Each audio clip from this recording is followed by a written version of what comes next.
Ek gaan nie nou oop doen vir my. Dit is van die iemand nie was. Good morning. Good morning.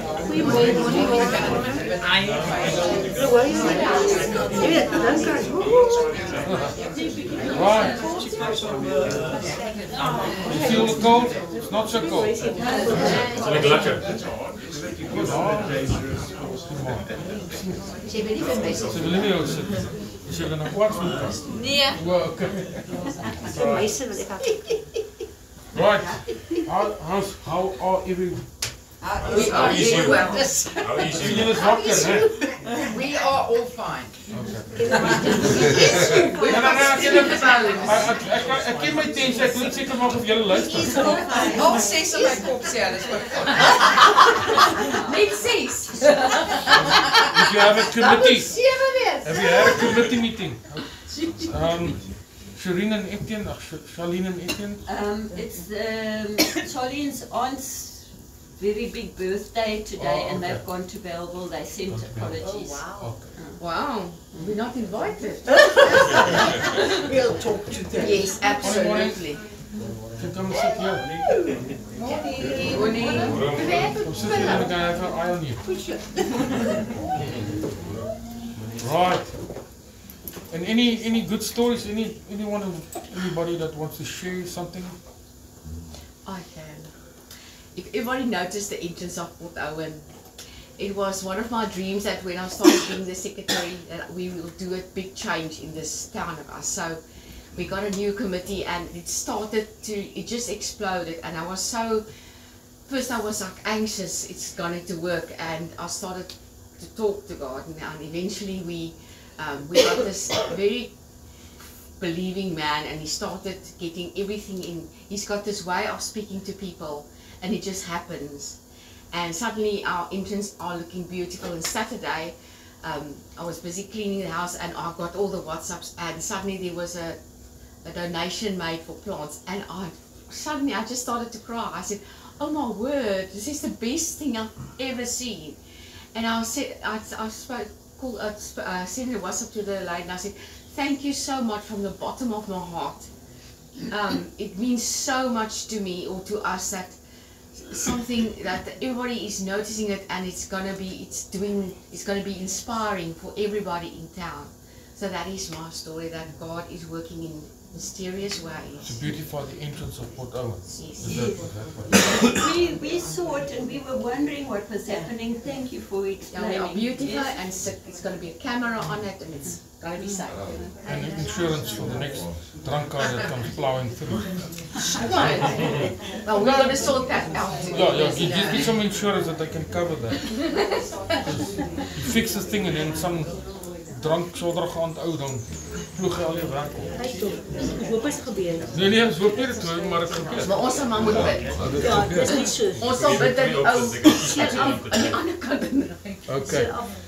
Yes. Ek moet sê gister was die Here saam met ons, en die eerste braai ongeluk gebeur. Die eerste ding wat ek vir die Here sê is dankie. Want ek kom baie vir jou eker gewees dat hy ook my gister kom tou op sy eie kaart kom tou. My bakkie was geklas is om te klaar. En dan wil as die afgaan die wil in die mol gaan bou.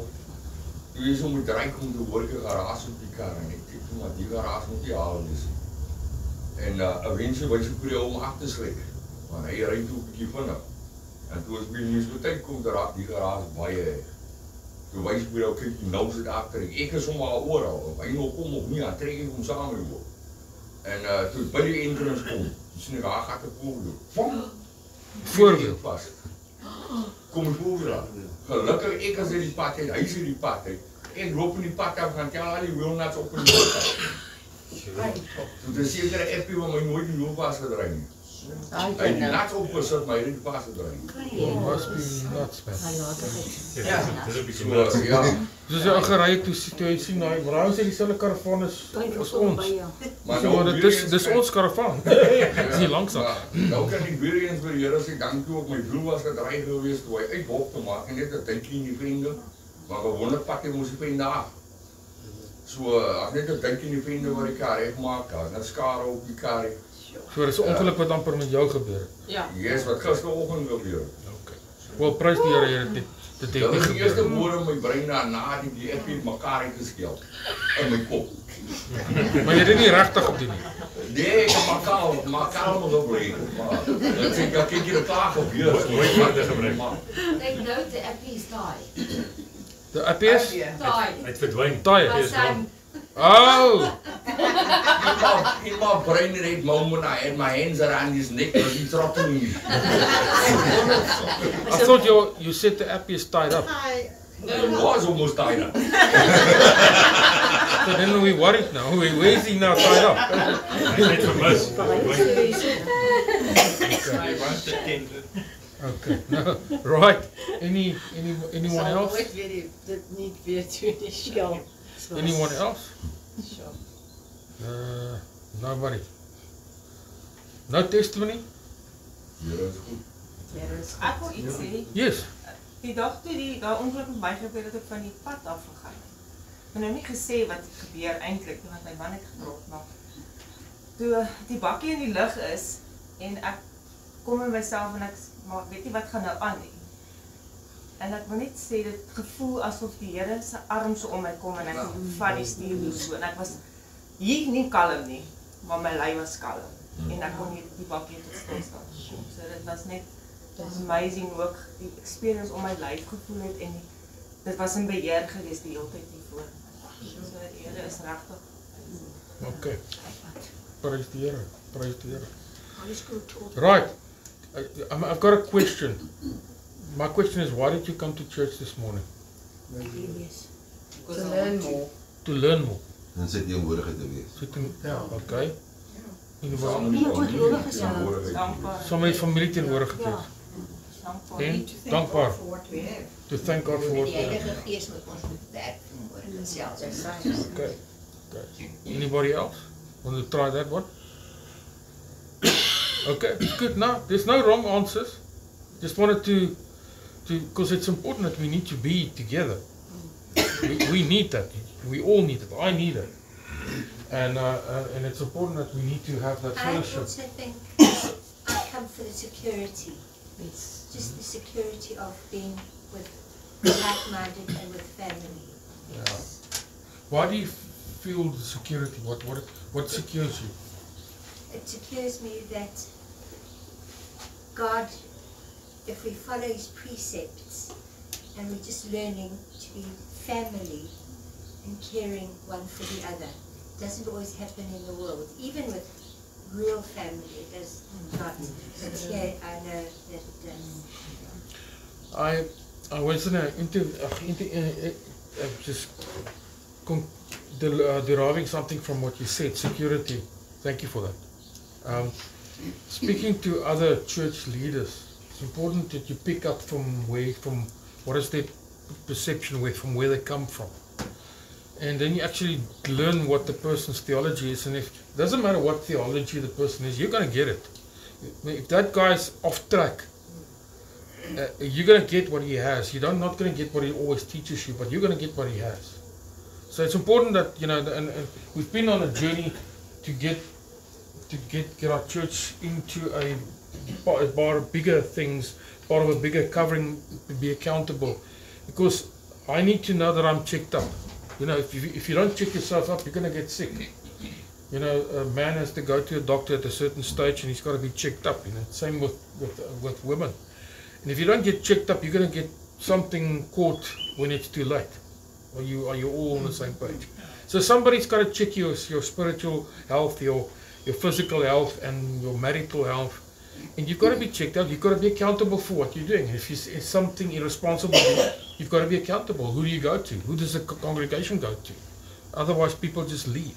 So the security is in that you know that you're safe, that you've been teaching, you are being taught the right Word of God, based on the Word of God, and that you know what you believe is what's going to save you. It's what's saving you. That's part of what you said. Now, I spoke to some church leaders over the last few weeks, and then you listen to people, then you find out, but these guys, they believe strange things. Have you ever heard about dispensational theology? Okay, but doesn't matter. But I'm not going to spend time to explain that. But it's dangerous. It puts things in a certain time bracket, which is a bit cocky, because then you take stuff and you make it not applicable to yourself. Anyway, we're not going to go on to that. But then I discovered, but these guys are and people that in the congregation, they don't know this. But if you listen to the language the guy speaks, that's what he speaks. And sometimes you don't want to expose the people for what the theology is a bit cocky. But at least when you belong to a bigger family, they can keep you accountable. They can keep you on the straight and the narrow. It's important. That's why we come together. So listen here, that I'm putting myself, I'm committing to this family that I can be kept accountable, that I can be kept in line. Not somebody pointing finger at me and say, hey, no. People that love each other, care for one another, inquire about one another. Are you okay? Are you right? You know, the other day, Pray for one another. Yeah, pray for one another. The other day we asked, where's Wynand? I found him. I said, listen, you okay? And now he's here. He's not 100%, but he's here. Stomach and all. But that's how, one phone call, one kid, you need to ask, where are the people? Are you right? Are you fine? I'm not checking up, but you know, we miss you when you're not here. That's part of the loving, caring part of it. And if something is out of line, then we can reach out and say, listen, let's correct things, or let's put things straight. But just ask the question. That's part of it.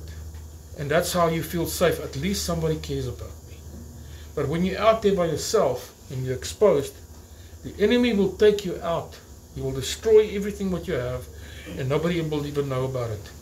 And that just is part of the whole thing. Thank you for what you said. Yeah, everything what everybody said is true. But there's much more. There's so many sides to a diamond. If you shine a light on a diamond, there's so many facets to a diamond, and it reflects and deflects light in different directions. Beautiful stone, but we all need to encompass everything. You know, the church with the nicest name, or the best name, I think the church name is the Full Gospel Church. But I don't think the Full Gospel Church has got the full gospel. Just like we all lack somewhere. So we have to learn from everybody, so we can eventually pray the Afrikaans sê, die volle raadsplan van God moet ons preek. We've got to teach everything. And if we don't do that, people are going to miss out. Your diet's not good. Okay, I think that's enough about that now. Welcome here. And we hope that you will experience what you come to receive. But you come with expectation, but you also come to give. What did God put in you? I attended a breakfast yesterday, and the theme of the breakfast, how to find your roar. And the guy lived with lions, and he spent time with lions, and how lions grew up. And he says that every lion, doesn't matter if it's female or male, it's got his own roar, then a purpose in life. If you know that there's a lion in the region, you will hear him from a few kilometers far, and you don't just hear him, you feel him. And a lion's roar in captivity is different from a lion's roar in the wilderness. But you immediately get respect. You really know he's there. And it's not to blow your own bugle, but you need to find your roar. We need to know our purpose, and your roar does not stop when you reach the age of 60, retirement age. You have still a roar, for the reason that God has placed a purpose in you, so that they will know that you are there and you have impact on the area that you are there. Influence. These days influencers are just on Instagram and TikTok and Facebook. Okay, everybody here has got Facebook because it's for older people now. Anyway, but the fact is that you have influence, but it's not. You've got. We want to have influence. We want to have personal impact. I'll tell you a story later, but let's worship this morning, and let's give God the praise. And after worship, we will go into some type of ministry where we minister to one another. Maybe a word, maybe a song. Whatever, maybe a vision, maybe a dream. Maybe what did God say to you this week? Hoe gaan met jou Gretchen? You're right. Okay. So op 'n manier. Okay. Ek moet nou die grappie vertel. Dit gaan nie so goed met Johnny nie. Hy sukkel met eet en maagpyn. Ek moet nag en dag moet ek daar wees. Dit was my moeilik om vandag kerk toe te kom. En ek het gesê, ag is dit. Tot die kat het my wakker gemaak om hier te wees. Ek so in die kar klim, toe kyk ek my make-up en ek sien maar ek het blinkers aan. En ek sê, Here, I'm shining for you today. Nie dat ek wou blinkers aansit nie. Maar ja. Yeah, everybody's going through their own challenges, and that's her battle that she's fighting. At least we can pray. We will pray again. Not that we don't pray, but I know that there's another one, Bonnie. Dat hy nie moet opgee. Ja, dat hy nie moet opgee nie. En dan daar antwoorde is, hoekom staan sy maag so, hoekom het hy elke dag pyn, hoekom kan hy nie eet nie, hoekom kan hy nie slaap nie. Ja. Ek voel gebind. Ons gaan en die opsig van, ek soek heeltyd 'n antwoord en ons het lank musiek geluister, die Here se liedjies en om kalmte en ja. Dis 'n hengse toets wat hy deurgaan. 17 jaar, 16 jaar. Trial, yeah. We're gonna have to spend some time after worship. We're gonna spend time, just 2 minutes, ek gaan nou veel kans gee, that we can just pray for one another, just to touch that area. Ja, praat maar. Ek wil eintlik nie gepraat het nie, want julle praat almal so van die familie en dat ons vir mekaar moet goed wees en so. Voel ek moet nog vir julle sê. Ek en Aret gaan deur 'n moeilike tyd. Want ek het nou ontdek, positief ontdek, ek my seuns met dwelms besig. En ons het 'n bietjie chaos gehad die laaste 2 dae. En so dat ek nou eintlik vir hom wil gaan aangee by die polisie. Huismoeles, wat noem mense, dat is die woord. Domestic violence. Domestic violence, gaan ek môre doen. Dis baie swaar, maar ek het hom baie kanse gegee en ek kan nie verder nie. Ek moet nou, en so ek vra asseblief as julle asseblief saam met my sal doen. Dis swaar, dit is hoekom ek so lank uitgehou het. Met Rukker het ek het vermoed, maar ek het nooit bevestiging regtig gehad nie. Maar 'n mens, dit is my se kind en jy wil maar weer 'n kans gee en jy wil maar weer goed wees, maar ek is nou op 'n punt ek moet opgaan vir rehab of met my huis verlaat. Ek het nou 2 keuses en dit is die keuses wat ek opgaan. Ja. Weet nie? Wat is lief vir my? Kan jy dat net vir Tannie Rihanna gaan hande oplê vir bid? Let's just reach out an arm, a hand towards her, and pray for that situation. Heer, ons bid vanmorgen vir stilte en vir kalmte.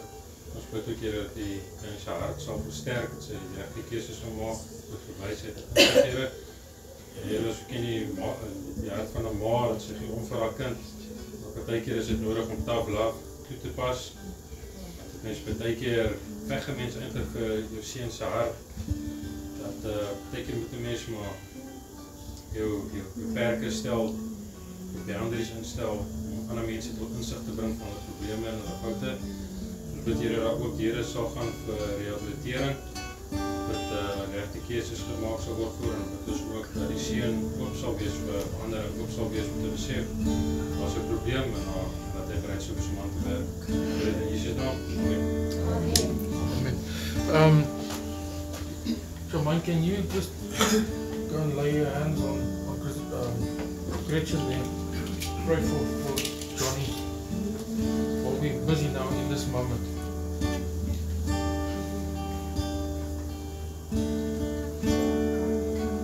Thank you, Lord.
Father, I pray that everyone that are here and that are not present today, for whatever reason, Lord, that we will turn to you and that they will turn to you and that they will find their peace and they find their anchor in you. Yes, Lord, we are driven to a place where we feel like we want to give up. But Father, that we can just get up again and look life in the eyes and know that you are the reason for everything else, that you are the purpose for everything else. And I pray, Lord, that for those, even those who are not here, for Bonnie, that's in a difficult situation, for everyone that can't be here, for everyone that is missing this service, and Lord, that you will just reach, and even those who are here with pain, with worries and concerns, and Lord, that this family fellowship, this family presence will just go into that area and just soak it with your love. And Lord, that you will bring peace, a peace that transcends the understanding of the mind, and that we can just give our burdens, cast our burdens onto you, because you care for us. And Lord, as we know that you take control of the situation, this situation, the Rihanna's house, and Lord, sickness and affliction and disease, it's stuff that just breaks us down, and Lord, financial trouble. Lord, we just cast our burdens to you, that you will come in and break open a new release, and that you will become the God of the breakthrough in our situation. And we thank you for that, Lord, that we can cast our burdens to you because you care for us. And we pray, Lord, that you will lift them up and you make them feel safe and secure in your hands. In the name of Jesus Christ, I thank you for that. Amen. I want you to open your Bibles to Psalm 95, verse 6. We're going to start our worship by singing this back to God. Psalm 95, verse 6. Psalm 95, verse 6.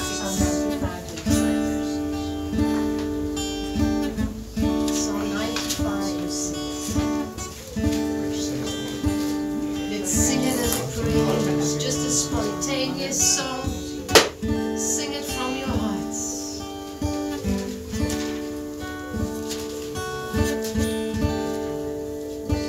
Come, let us worship. Come, let us worship and bow down. Come, let us worship. Come, let us worship and bow down. Let us kneel before our Lord, our Maker.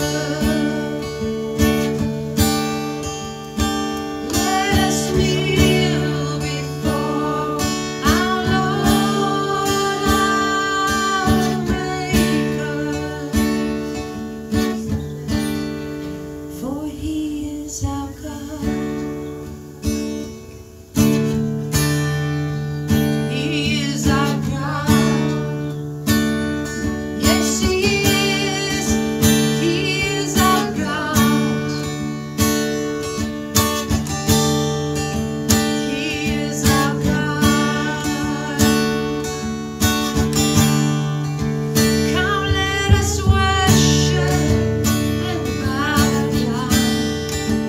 Come, let us worship and bow down. Come, let us kneel before the Lord, our Maker. For He is our God in all circumstances. He is our God. He is our God. We lean not on our flesh, but on Him. He is our God.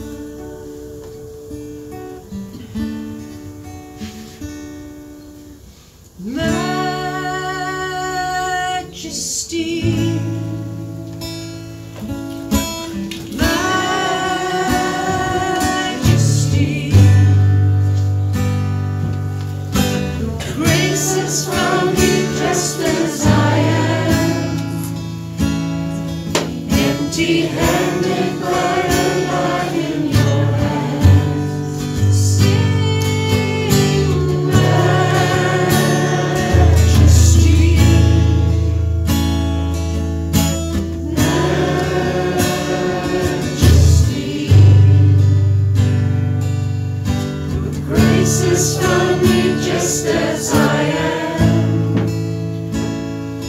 empty-handed but alive in your hands.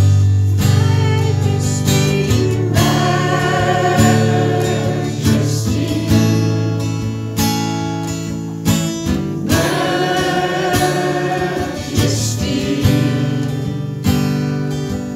forever I am changed by your love.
His holy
Let him touch you now in this moment. Jesus.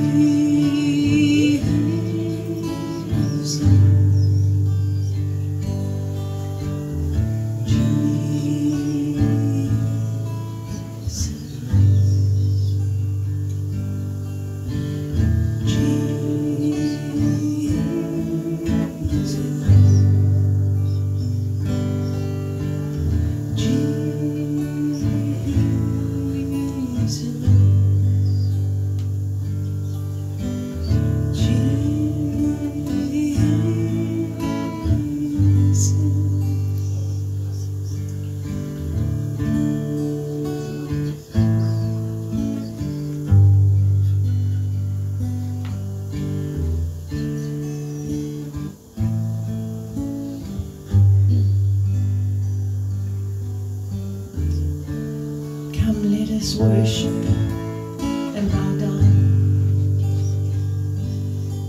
Let us kneel before our Lord, our Maker, for He is our God, and we are the people of His pasture and the sheep of His hand. Your name is written on the palm of His hand. He has you. You are safe in His hands. Your spirit is like water, made flow over your souls. From your head, His anointing oil.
Jesus, I love you.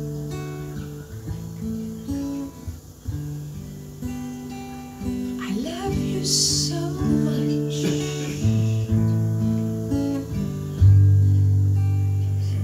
Jesus, I love you.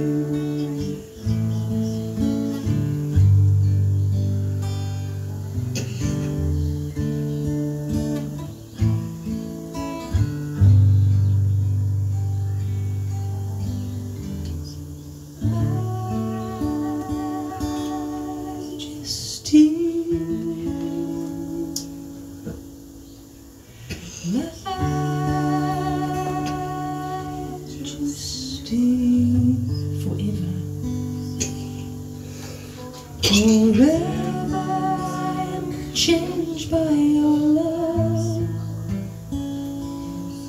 In the presence of your majesty,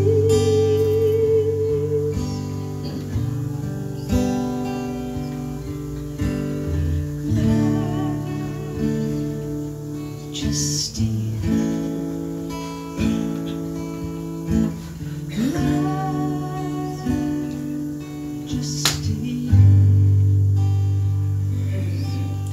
Forever I am changed by your love. In the presence of your majesty, majesty.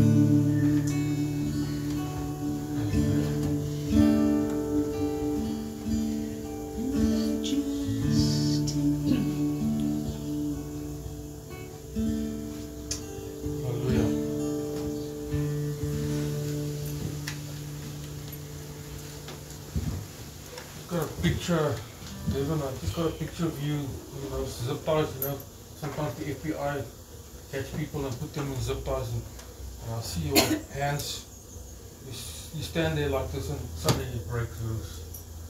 It's just another step in your walk, that you break loose and break free into more for what lies ahead for your future, both of you. But you personally, break free, even the mindsets, that you will discover not new worlds, but new facets of who you are in your relationship, in your worldview. But the Lord is going to reveal Himself to you in such a way. But you felt caught up in that, but that's no longer you. There's a new you. There's a new you in you. Okay. Ek voel die Here sê vir jou, dis reg. Tough love, maar jy het hom nog steeds lief. Jy het nie opgegee nie. Maar jy kan nie dat dit jou manipuleer en kontroleer nie. Jy kan nie dat hy jou dryf nie, maar jy moet hom sê, ek lief vir jou, maar ek gaan nie so aangaan nie. Dis reg. Dis reg. En die oomblik weet ek net of net vir jou op en arms op. Ek het nie antwoorde vir jou nie, maar daar's 'n deurbraak aan die voorkant, ja. Daar's 'n deurbraak aan die vorentoe. Right. Hallelujah. Pastor? Yes. I just saw a vision of, it wasn't rain, but it was light. Light shards coming down, soft, soft, soft, soft. It was just as if it was raining, but they were little light shards coming down, coming down, coming down. Amen. Amen. Amen. So that's the grace of God. The grace of God. Good. Can I word? Ja, ja, woord, ja. Okay, so the salvation of the righteous comes from the Lord. He is their stronghold in time of trouble. The Lord helps them and delivers them. He delivers them from the wicked and saves them because they take refuge in Him. That's Psalm 37, verse 39 and 40. Take refuge in the Lord. Run to that strong tower. That's also a stronghold. That stronghold. He's a stronghold. I think many people feel at times when you come to a place where you feel that, why do I have to go on? Can I go on like this? And then somehow you've got to have sort of refocus yourself, and you've got to sort of put things into perspective, because for me, if you look at other people's trouble that they go through, it normally puts your own struggling in perspective.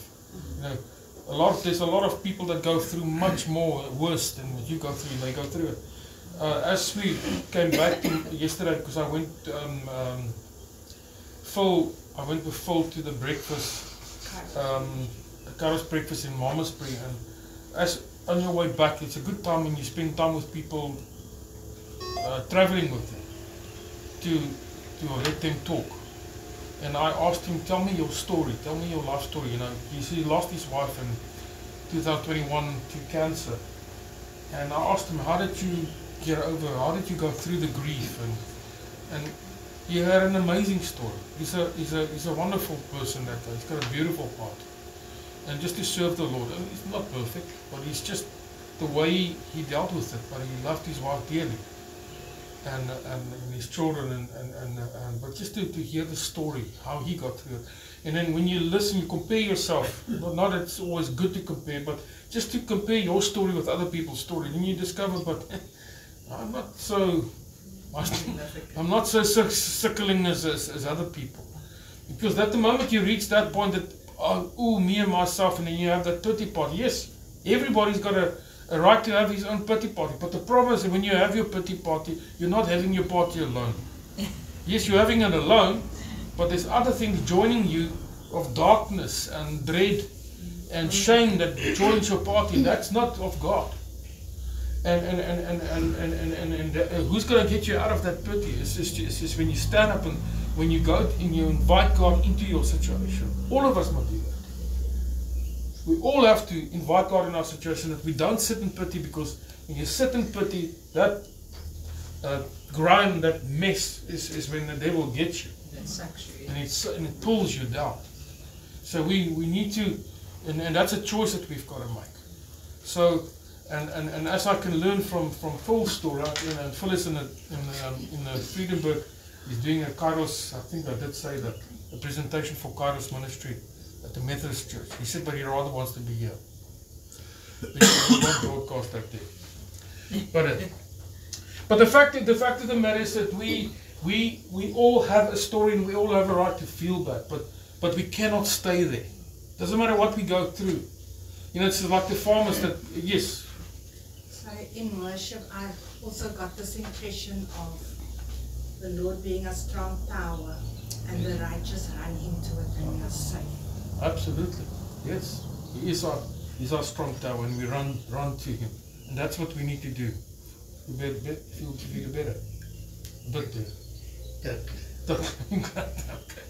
Just for those people who don't know, when we grow bigger, we'll probably have to change it, but we don't go and take a bucket to you, we don't bring an offering basket to you to get your money. While during worship, you bring your offering, and you give it to the Lord. It's part of our worship. The Bible says, bring your offering to the storehouse, and you bring your offering. So that's part of your action of worship. And you give and say, thank you, Lord, thank you for your provision, thank you for your guidance. And we don't demand certain numbers out of you. If you give 100 rand now, tomorrow God will bless you with 1,000 rand. Yeah. We don't do that. God blesses you if you give. Okay, He blesses you if you give. So, but we do have to cover some bills, and we do have to live. So that's why we do have the offering. It's also good practice of worship. You can open your Bibles to places. Hebrews 10 from verse 19. Hebrews 10 from verse 19. And then also Revelations 3.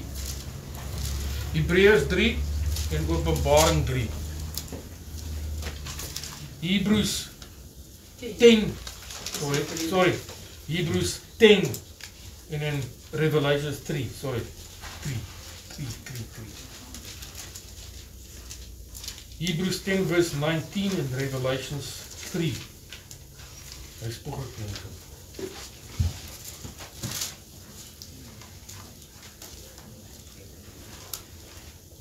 Moet ek het weer sê? Hebrews 10 from verse 19 and Revelations 3 from verse 1. That's the congregation of Sardis, not Sardinia. Okay. Got the places. Therefore, brothers and sisters, this is Hebrews, okay? Therefore, brothers and sisters, since we have confidence to enter the most holy place by the blood of Jesus, by a new and living way. Are you all there? Yes. Okay. Hebrews 10 verse 19. Think of coffee. Hebrews. Okay, you found it. Yep. Hebrews 10 verse 19. Let me start again. Therefore, brothers and sisters, since we have confidence to enter the most holy place by the blood of Jesus, by a new and a living way opened for us through the curtain that is His body. Since we have a great priest over the house of God, let us draw near to God with a sincere heart and with full assurance that faith brings, having our hearts sprinkled and cleansed from a guilty conscience, and having our bodies washed with pure water. Let us hold unswervingly to the hope we profess, for He who promised is faithful. And let us consider how we may spur one another towards love and good deeds, not giving up meeting together as some are in the habit of doing, but encouraging one another, and all the more as you see the day approaching. Let me just read that again. Verse 23. Let us hold unswervingly to the hope we profess, the hope of our faith in Jesus Christ, of our faith in God. For he who promised is faithful.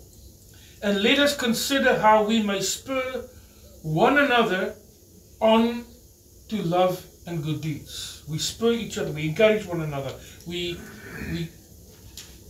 cheer one another up to go for it. Not giving up together, or not giving up meeting together, as some are in the habit of doing, but encouraging one another. Come on, get up. Come on, let's go for it. Come, take my hand, let's go together. And all the more as you see the day approaching. There's a day approaching. And we are going to face that day. But don't give up. Don't give up.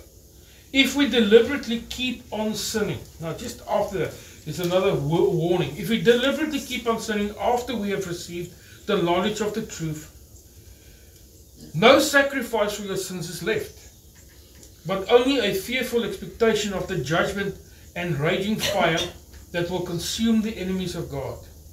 Anyone who rejects the law of Moses died without mercy on the testimony of 2 or 3 witnesses. Now he refers to the Old Testament or the Old Covenant. How much more severely do you think someone deserves to be punished who has trampled on the Son of God underfoot, who has treated as an unholy thing the blood and the covenant that sanctified them, who has insulted the Spirit of grace? For we who said, it is mine to avenge, for we know him who said, it is mine to avenge, I will repay again and again. The Lord will judge his people. It is a dreadful thing to fall into the hands of a living God.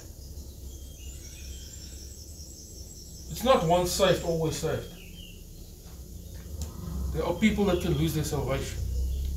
And the devil wants to bring you to a point that you want to give up on your salvation. Because the only one that will cause you to lose your salvation is yourself, if you give up. And then eventually turn your back on it. So a lot of people think they can do whatever they like, believe whatever they like, after they've just given their heart to the Lord. It doesn't work like that. There's no once saved, always saved.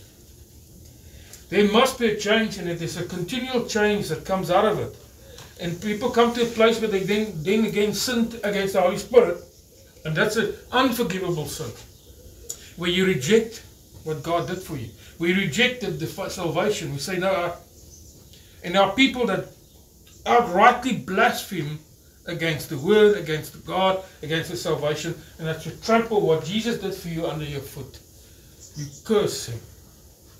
And then you're in dangerous territory to lose your salvation. Let's go to Revelations 3. That's the letter to the angel of the church of Sardis. These are the words of him who holds the 7 spirits of God and 7 stars. I know your deeds. Ek weet wat julle doen. Revelations 3. From verse 1. Ja? From verse 1. From verse 1, ja. The church of Sardis. These are the words of him who holds the 7 spirits, the perfect full measure spirit of God, the 7 stars. I know your deeds. So Lord, I know what you're doing. You have a reputation of being alive. You seem to be alive, but then he says to them, you are dead. Wake up. Wake up. Strengthen what remains and what is about to die. For I have found your deeds unfinished in the sight of my God. This is now Jesus speaking to the people. He said, there's something there, and stir it up. You have some faith there. Stir up the faith. Quicken your faith.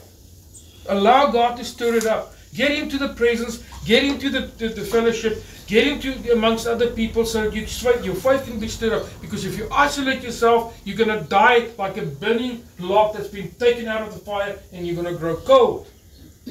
Yeah, but you don't feel good. But get into the fire. Remember therefore what you have received and heard. Hold fast and repent. Don't get out of fellowship, get in fellowship.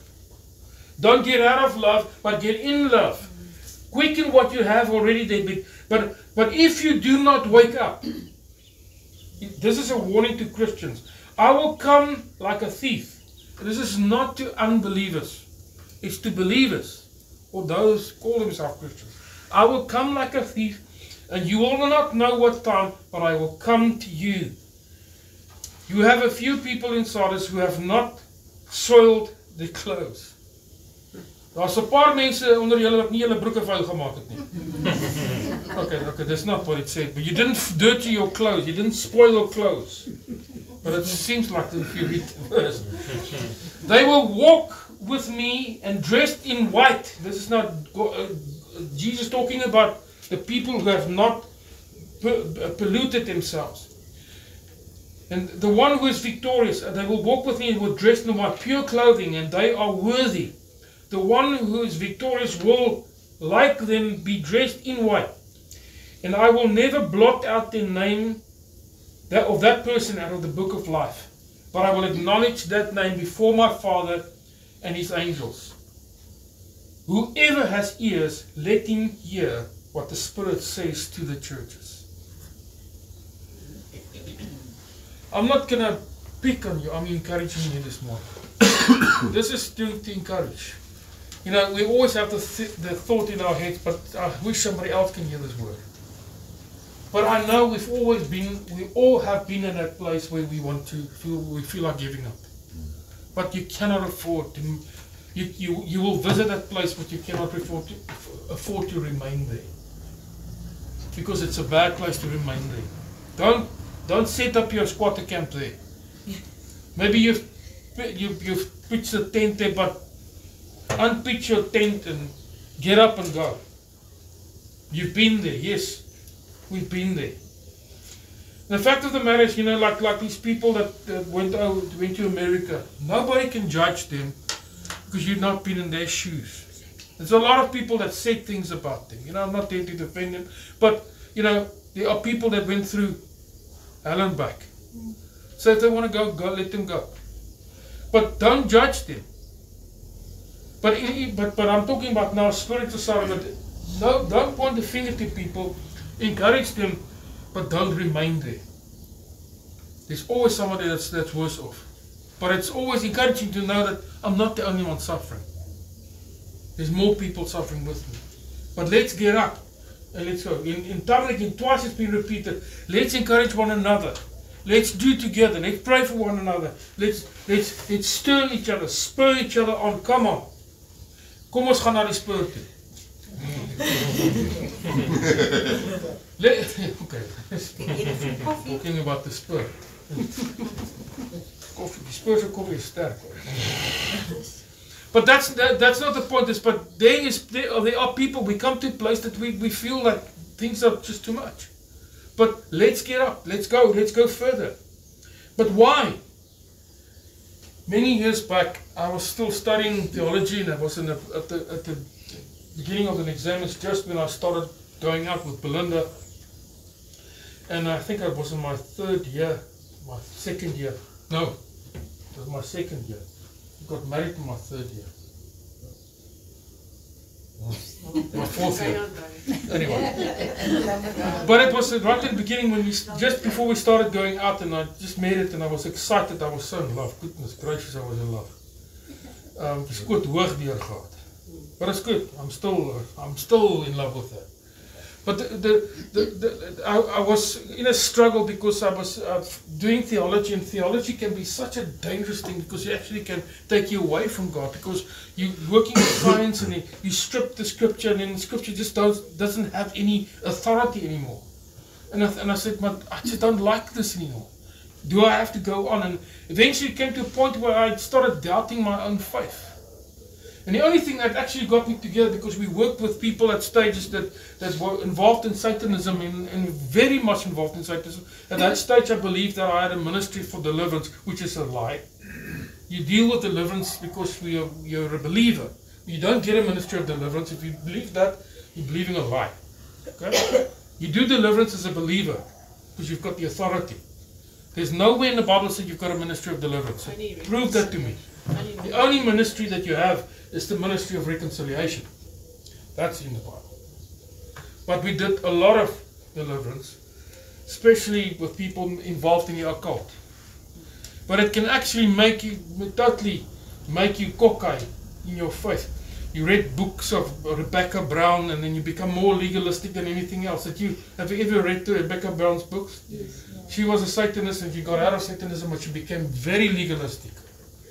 The devil is legalistic, by the way. You can't do this, you must do this. You must do this, you must do this. And then you become like that as a Christian. No. He came to set us free. And that's where you get caught. You get caught in law, legalistic mindsets. And you become judgmental. And I became like that. It doesn't mean that there's certain things that you got to avoid. You got to get out of certain things. You got to get some unpolluted stuff out of your house. You know, it's like people that they go to Zimbabwe and they go and see the Great Lakes. They go and see Vic Falls and they come back with a nice totem of Nyami Nyami.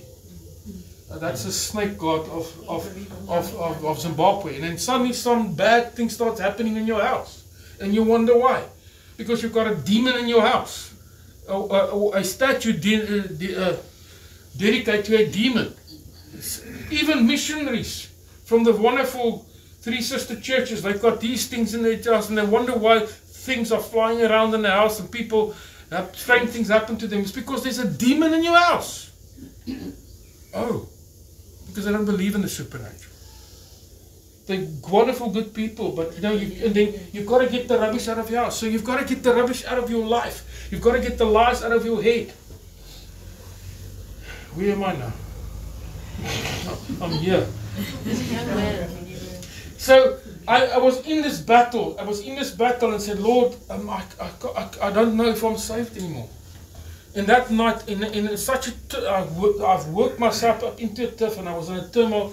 Eventually, ended up having a nightmare and a dream, and I prayed again, woke up and prayed again, and then in the last few hours of my sleep, I had a dream, and I dreamed, and I saw in this dream an angel coming down from heaven to meet me.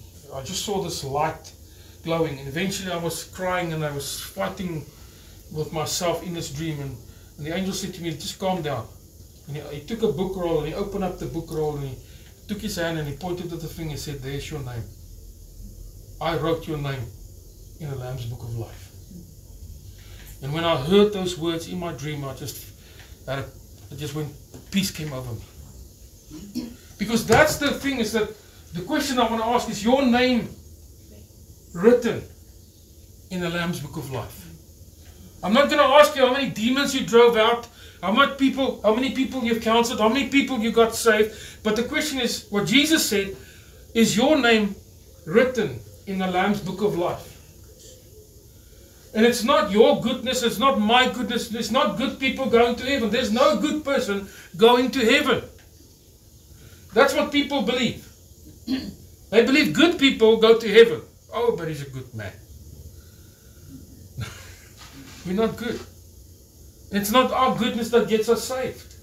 It's grace through faith that gets you saved. But what happens after you get saved? What is the outflow? What's the consequence of being saved? What's the consequence that your life, that you know, I just gave my life to the Lord Jesus Christ, and my name is now just entered, because there are many books. There's the books of deeds and there's the books of this, but the one book where there's a judgment that will come, that all the books will be opened, and that one book will be opened and say, have you been chosen for the Springbok Rugby team? No. Your name on God's list, that you're going to stand on his right hand side and say, you are saved. Come to me. You go there. Not you. Those on the left, go there. We all want to hear that. And the fact is that when I heard that and I said, thank you, Lord, that everything else can just fade. All the other questions I had is that it's just that I know that God accepted me, that I'm loved by God, that I belong to Him, that I'm there. But now out of that place, out of that knowledge, out of that knowing, I need, the consequences must flow. My life has got to change. If you know that you belong to God, if you know that if you die now that you will be with Him. Again, just another holy cow, your home is not heaven, by the way. You're going to come back to earth when you come back in your new body. It's a new earth and a new heaven. We actually made for earth. Everybody, I'm going to go home. You're in a better place. Yeah, I think for that moment it's going to be a better place, but we're going to come back to earth. But it's going to be a different earth. And you're going to have a different body. You're going to be much stronger. You're not going to go sick. You will not cry. Yes, but we also will work the land. You're not going to get tired, and you're not going to be Isuzus and Fords and Mahindras these days. I've seen the Mahindras. I think we will just walk and go there in a moment's time. And if you want to be in Cape Town, hey, you're going to be there. In a moment, in a flash of an eye. But you will still work the land, and you will still eat the fruit of the land. But that's another story for another day. But Jesus will be there, and He will be walking amongst us. But right now we are here. And we need to make sure that we're on the list. And when we're on that list, my life has changed. I have changed. I repented of my old life, and my new life is here. Because there's stuff that God put into place that needs to happen through me. It's like that word of the finding your role. What is my purpose? What am I here for? And God's got to wake up that stirring, that passion in you. Hey, this is what you're here for. And we never lose our passion. And sometimes we think passion is go and sit on a nice deck chair on a beach, drinking a thing with an umbrella in. No, that also gets boring. You can't just sit in the sun the whole time. You're going to look like a piece of bokkel. No, there's a purpose. You've got to be busy. Good things. And it's not just being good to people, but it's good things. It proclaims the kingdom. It proclaims good things you do for people, and people's lives are changed for eternity.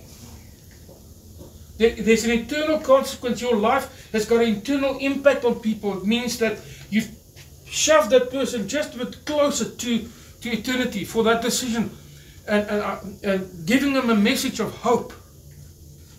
There's people's lives being impacted by your life, by your choices, by your smile, by your spirit that you carry. And those things is that when we around people, that I can impact people because I carry authority. There's an authority that you carry. Sometimes people are going to get nauseous when you get close because your spirit is a different spirit. And their demons will not like your spirit. Hello? Yeah. There are people that are walking around with demons. But not every demon is gonna manifest when you get close. They're just not gonna like you. People are not gonna like you. They don't know why they don't like you.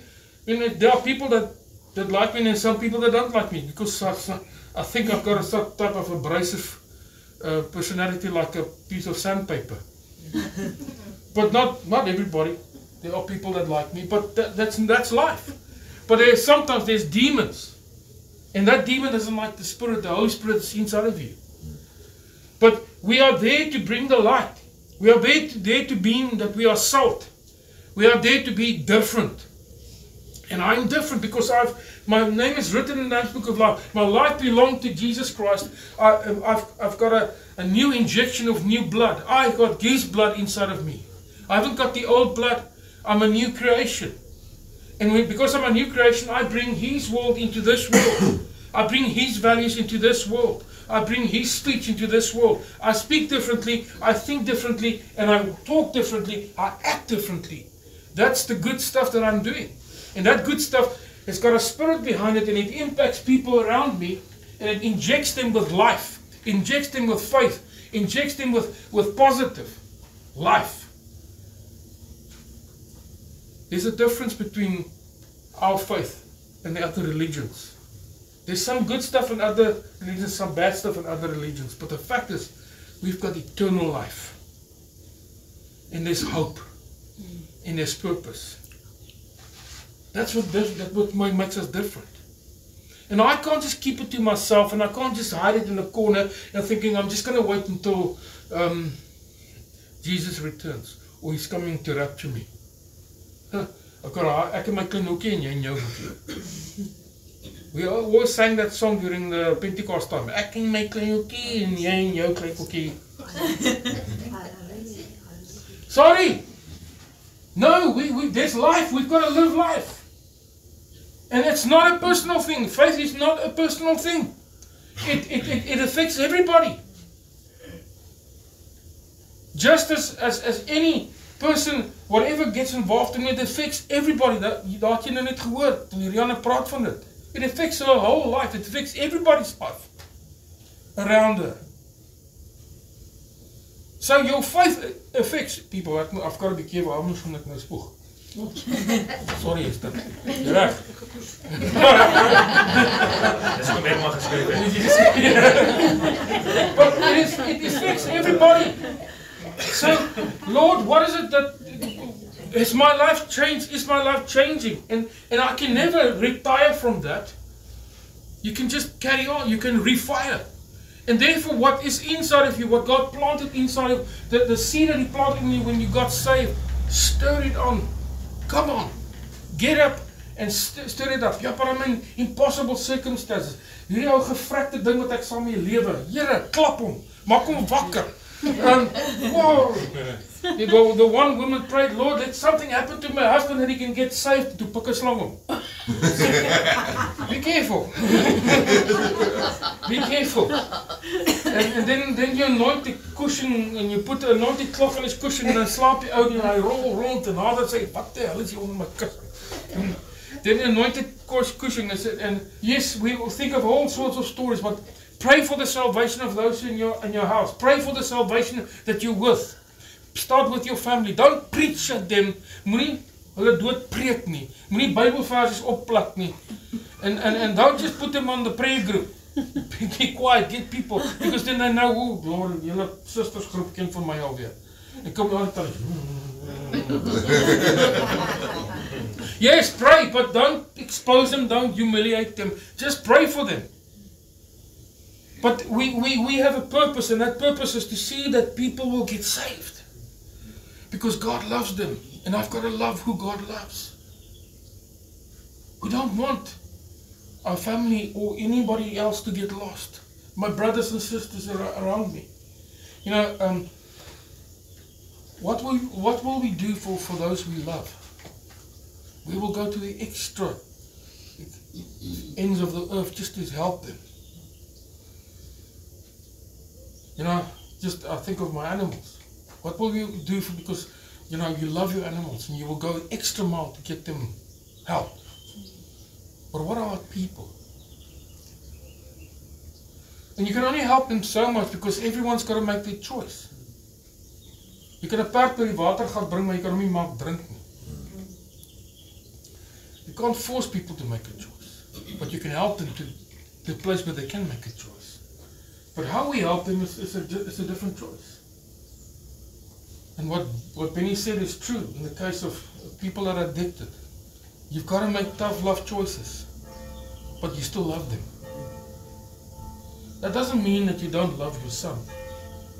You do love your son. He might not think like when you do that. But there's other people that also did that. There's tough love, and they will be grateful. One day they will be grateful, but they might not be grateful now. But that's for their own sake. So die Here gee vir jou wysheid, en die Here help vir jou en jy moet daai besluit maak. Ek glo die woord vir jou is die timing moet reg wees. Want as jy voel dat jy oortuig, dan doen jy dit ook. Maar ons bid vir jou. Ja. So that's part of it. I do this for you because I love you. You know, it's when you had children, you were still allowed to give him a hiding. I don't beat you because I hate you. I beat you because I love you. I love you. Yeah. And that's the whole thing, is that we need to understand that God loves us, but God loves us also very strictly. And He disciplines those whom He loves. Why? Because one day we will know, and we'll have to know, is my name in the Lamb's Book of Life. And will I stand in front of that throne and the Lord says, come my son, well done. Come in. You received my grace and you my son. Come in. Come stand on my right hand side. Isn't that what we want to hear? Isn't that what we want to know now? I'm saved. But some people are fooled and they think they're saved and they don't care what's happening around them. They don't worry what they do to other people. And I've seen so many Christians hurting other people and judging people. Let me use this word, condemning people.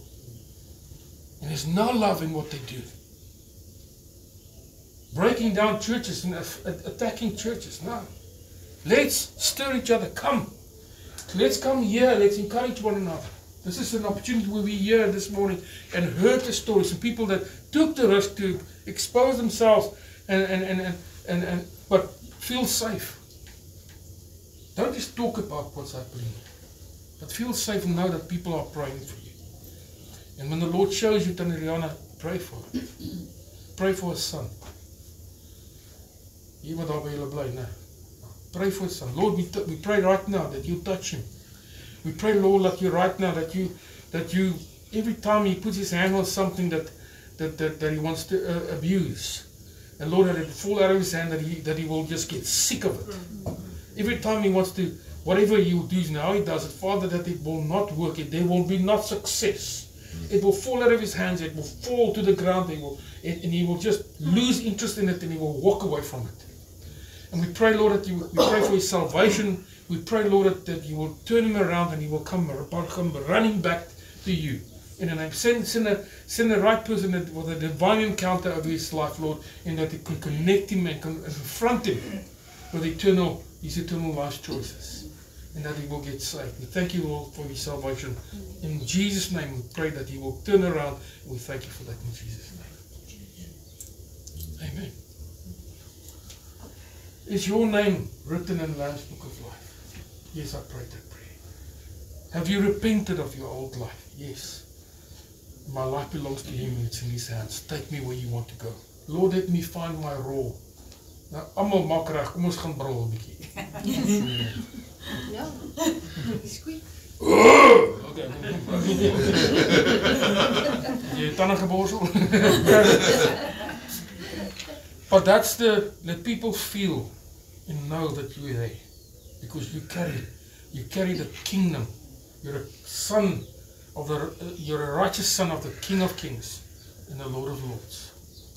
And whatever you have, you dedicate to the Lord. Your work you dedicate to God. Your marriage you dedicate to God. Your family you dedicate to God. Me and my house shall serve the Lord. And you go to your house. You say, Lord, I bless this house. You're the one that needs to bless your house, not the priest.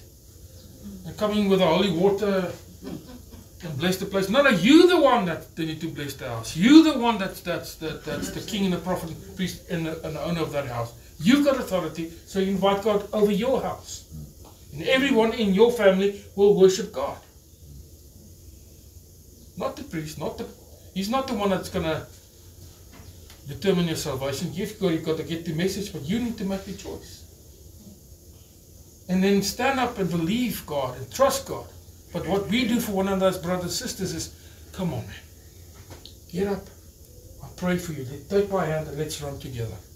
You know, the most encouraging thing when you watch the comrades, that the last bell before it ends, and those people coming in, and one picks up the other one. You know, I've seen so many of those scenes where the guy fell, and I saw a club had running together, and the one guy was right in front, he was about to win. And then he got a cramp and he just fell down, and the guy came second. He was saying, "Oh, you're not winning," and he ran away. his body that came in third, turned back and picked him up and helped him, and they came fourth or fifth. But they came together, and together they went over the line. That is what it means, is to pick up your body and bring him together, bring him with you. But he was willing to come with. But let's pick up each other and stir each other up. Come on, man. Let's go to church. Let's pray together. Let's believe to God. Let's trust God for our answer to your prayer. Amen. God bless you. And have an awesome week. Have an awesome week. Let's pray. Father, we thank you as we go into this new week. This is the first day of the new week, Lord. As we come from a place of rest, but we go into the week of work. Father, we lift up South Africa to you, and we lift up our country to you. This is where we were planted, and Lord, we pray for our country. We pray for our region. We pray for the West Coast. But we pray, Lord, your kingdom come. Your will be done in this country. We're not just praying for revival, but we're praying for your kingdom to come, your kingdom to be established, your kingdom to be established in all of us, Lord, as we walk, as we talk like Joshua said, every place where you put your foot, that is what I give you. And that every place we place our feet, Lord, that is what you give us for the kingdom. We claim this for the kingdom of God. Not just for our property, but it's for the kingdom of God. And not other church members, but Father, we pray with other churches to proclaim the kingdom of God. That the kingdom will come and your will be done in this place, in this area, this region, in this country, as it's being done in heaven right now. That's the prayer we pray. And you are our Father. And we pray, Lord. Father, we pray for a spirit of forgiveness. We pray for a spirit of repentance to come over this country. We pray for a spirit of humility. An attitude of humility. And Father, this anger will not just subside, but people repent of this anger and entitlement, self-entitlement. And that stealing that comes with the entitlement, that it will just go, that people will grant other people what they have and what they worked for. And Father, that people will say, let me work for what I need to deserve. And that, Father, that there's peace. And we pray for the peace of God will come. We know it's the end time, but Father, we know also about the prophecies of revival. But and Father, we speak that people will turn and come to you, and they fall on their knees and know that you are God. Every knee shall bow, every tongue shall confess. But we pray for the people of South Africa to bow their knees before the Almighty God. And all the generations, all the people, all the nations, and the tribes of Africa will come together in the one human tribe, those who are worshipping God, the people of God, in the name of Jesus Christ. Lord, as we are part of the kingdom of God, we pray, Lord, that you will come and enfold us, embrace us, and everyone's needs. You see everyone's needs. You see everyone's brokenness. You see everyone's trials and tribulations that they're going through, and everyone's test that they're going through. We pray for intervention in every situation. We pray for solution in every situation. Therefore, Johnny, Father, we thank you for miraculous healing.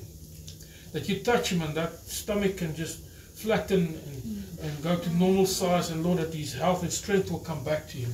And positive life, focus and purpose, and that he can carry on with life, and that his health will return.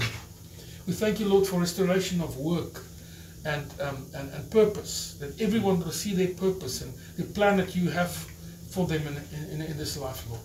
And Father, we pray for restoration of marriages. We pray for people to fall in love with you again. We pray for salvations, Lord. We pray for miracles, Lord, in the name of Jesus Christ. We pray for strength in every body. We pray for financial restoration, Lord, in the name of Jesus Christ. Lord, we pray that you will add to this church on a daily basis new people, strong people that will come, that we can grow and go into a new building and grow in this area, in this region, Lord, in the name of Jesus Christ. And come and add to this church and come and strengthen this church with different ministries. And I thank you for that, Lord, that your name are glorified by us in Jesus' name. Give us wisdom and give us insight and how these things must work and do, and what we need to do when we get to that place.